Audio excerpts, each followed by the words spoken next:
अस्सलाम वालेकुम, मैं हूं आबिद अंदलीब। हुकूमत का बहुत बड़ा ख्वाब चकनाचूर हो गया है। कमीशन बनाया, आज पहले दिन ही कार्रवाई हुई। उस कार्रवाई के अंदर क्या क्या ब्लंडर हुए वो भी आपके सामने रखते हैं, लेकिन अब उस कमीशन को लगता है ब्रेकें लग गई हैं। नाज़रीन, कमीशन के खिलाफ एक दरखास्त तहरीक इंसाफ की जानब से, बाबर अवान साहब की जानब से सुप्रीम कोर्ट के अंदर पहुंच चुकी है और अब लाजम है कि इसको ब्रेकें लगाई जाएं, क्योंकि हुकूमत इस वक्त कामयाब हुई थी एक अलग से सुप्रीम कोर्ट कायम करने में।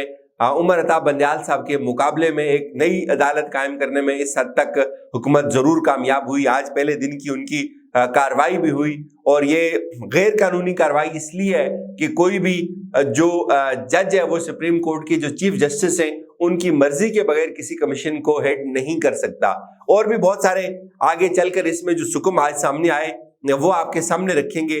जब ये समाअत शुरू हुई, आपको पता है 3 जजेस हैं इसके अंदर, 2 इस्लामाबाद हाई कोर्ट की और एक इस्लामाबाद हाई कोर्ट की और एक बलोचिस्तान हाई कोर्ट के जो चीफ जस्टिस हैं। ये 2 जूनियर जज हैं और एक इनके साथ काजी फाइज ईसा साहब हैं।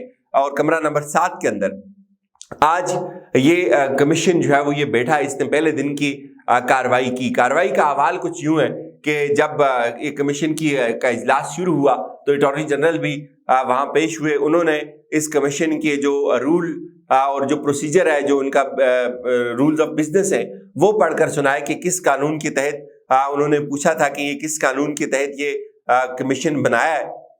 तो उन्होंने कहा जी कि ये उन्होंने जो पढ़ के सुनाया कि ये इसलिए ये कमीशन बनाया है। तो इस पे काजी फाइज ईसा साहब के हवाले से मुझे एक चीज़ याद आ रही थी कि देखिए, एक वो वक्त था कि जब काजी फाइज ईसा साहब का जो केस था वो इस बुनियाद के ऊपर स्ट्रांग हुआ था कि उनके खिलाफ जो एसेट रिकवरी यूनिट था शहजाद अकबर मिर्जा का बनाया हुआ, तो उसको जो उस वक्त की इमरान खान की जो लीगल टीम थी, जो अनवर मंसूर साहब थे, जो फिरोग नसीम साहब थे, वो जस्टिफाई नहीं कर सके थे कि वो कमीशन कानूनी तौर पे बना हुआ है, जो एसेट रिकवरी यूनिट था, सॉरी।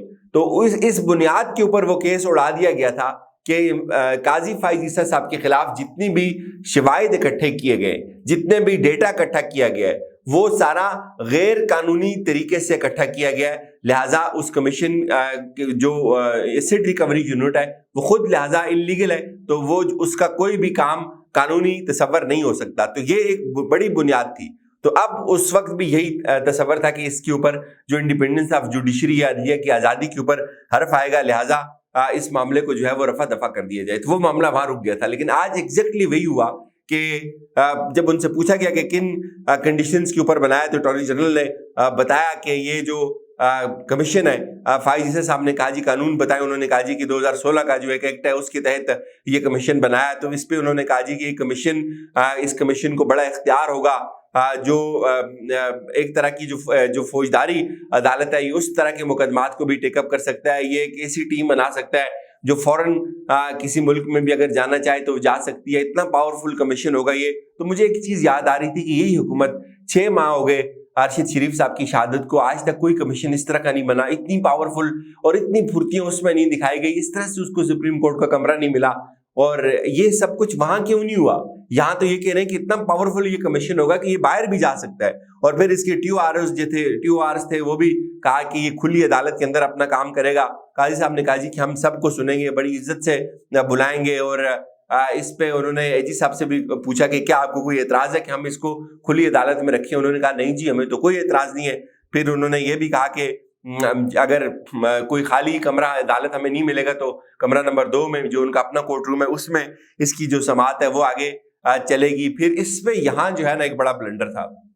यहाँ काजी साहब ने कहा जी कि इसमें कुछ उम्र रसीदा खवातीन भी है, उनका भी जिक्र है, उनके हवाले से भी कोई बातचीत है, उनकी भी ऑडियोज हैं। तो अभी अगर कमीशन को ज़रूरत पड़ी तो कमीशन दरख्वास्त के ऊपर लाहौर जा सकते हैं। तो हम तमाम जो लोग हैं उनके एहतराम का ख्याल रखेंगे, उम्र रसीदा जो खातून है उनका भी ख्याल रखेंगे। फिर उन्होंने कहा कि इसको एक सिम दे दें, और आगे चल के मैं आपको बताता हूँ कि वो ब्लंडर एक्चुअली है क्या। फिर उन्होंने कहा जी कि सिम भी दे दें, मोबाइल भी दे दें, और हम अपनी सारी मालूमात जो है वो तक जो भी हम तक कोई मालूमात पहुँचाना चाहे वो हमें मालूमात दे सकता है। और फिर जो उन्होंने यहाँ ब्लंडर ये हुआ कि एक तरफ वो कहते हैं कि इसमें कोई उम्र रसीदा खवातीन भी है, और आगे चल के वो कहते हैं हमारे पास तो कोई ऑडियो ही नहीं, हमें तो पता ही नहीं है, हमें तो ऑडियो स्क्रिप्ट दें, सारी की सारी ऑडियोज का ट्रांसक्रिप्ट दें। अगर आपको पता नहीं है آڈیوز آپ نے سنی ہوئی نہیں, آپ کو پتہ ہی نہیں آڈیوز کے اندر کیا ہے, تو پھر آپ یہ کیسے کہہ سکتے ہیں کہ اس میں کوئی عمر رسیدہ خاتون بھی اور ان کے حقوق کا خیال رکھا جائے گا. اور جس طرح آج وہ پورا جو ہے وہ میچ ایک طرح سے جو ہے وہ فکس لگ رہا تھا, پھر انہوں نے کہا جی کہ ہم نے تحقیقات کرنی ہے, ہم نے صرف اپنی سفارشات مرتب کرنی ہے. چونکہ قاضی فائز صاحب سپریم جوڈیشل کونسل کے بھی ممبر ہیں, انہوں نے کہا جی کہ اس سے کوئی تعلق نہیں ہوگا, اور ریکارڈ جو ہے وہ جلد سے جلد ہمیں پرووائڈ کیا جائے, 24 مئی تک ریکارڈنگ اس کا ٹرانسکرپٹ ہمیں دیا جائے, اور پھر جو کمیشن ہوگا وہ نوٹسز جاری کرے گا. ایگزیکٹلی وہی جیسے قاضی فائز صاحب کے نوٹسز جاری ہوئے تھے, اب وہ کہہ رہے کہ یہ کمیشن بھی نوٹسز جاری کرے گا, اور اگر کوئی ریسیو نہیں کرے گا تو پھر اس کے گھروں کے اوپر چسپاں کر دیے جائیں گے.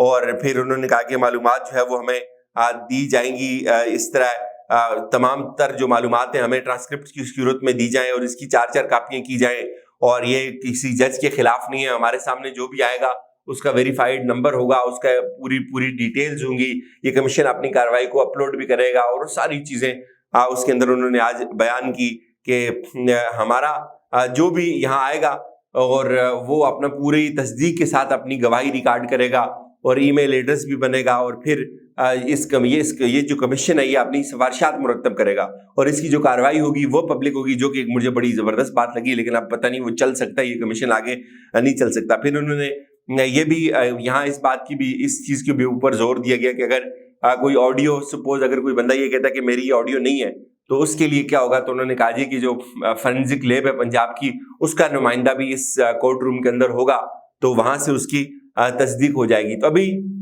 پہلی کارروائی جو ہے وہ اس کمیشن کی ہوئی تھی, تو اچانک سے جو ہے وہ اب یہ خبریں آ گئی کہ بھائی بابر اعوان صاحب جو ہے وہ کورٹ روم میں اپنی درخواست لے کر پہنچ رہے ہیں, اور وہ درخواست یہ ہے کہ اس کمیشن کی جو کارروائی ہے اس کو چیلنج کیا جائے, اس کمیشن کو چیلنج کیا جائے. بنیادی طور پر یہ کمیشن جو ہے اس کے بنانے کا جو نوٹیفیکیشن ہے اس کو ہی کالعدم کیا جائے. اور جو گراؤنڈز یہاں لی گئی ہیں ناظرین وہ بڑی سٹرونگ ہیں. میں نے آپ کو کل بھی کہا تھا کہ آرٹیکل 209 یہ کہتا ہے کہ کوئی بھی جونیئر جج سینئر جج کی وہ نہیں کر سکتا تحقیقات, اور جو بھی سپریم کورٹ کا جج ہے اس کے حوالے سے کوئی بھی تحقیقات کرنی ہوں گی تو اس کا سب سے جو معتبر جو لیگل فورم ہے وہ سپریم جوڈیشل کونسل ہے. آپ نے اگر ایک جج کو سیک کرنا ہے, قانون کے کٹہرے میں لانا ہے, یا اس کے اوپر کوئی تحقیقات کرنی ہے, تو آپ کو سپریم جوڈیشل کونسل کے اندر جانا ہوگا, نہ کہ اس طرح کا کوئی کمیشن. اور پھر اس سے بھی جو اسٹرانگ دلیل ہے وہ یہ ہے کہ جو چیف جسٹس ہیں ان کی اجازت کے بغیر سپریم کورٹ کا کوئی بھی جج کسی بھی کمیشن کا حصہ نہیں بن سکتا.